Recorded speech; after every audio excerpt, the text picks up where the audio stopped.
Yan, banggaan. Tricycle versus truck. Mailalim, wasak.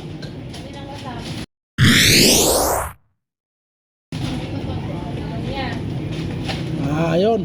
Medyo okay pa yung tricycle pero malamang bingkong yung gulong niya sa harap.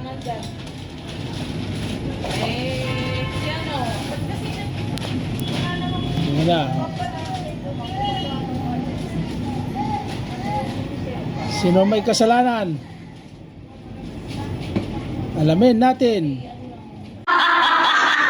Magmamarites tayo. Tatanungin natin tong bystander. Oh, tumakbo bigla yung tricycle. Wala na. Tingnan mo!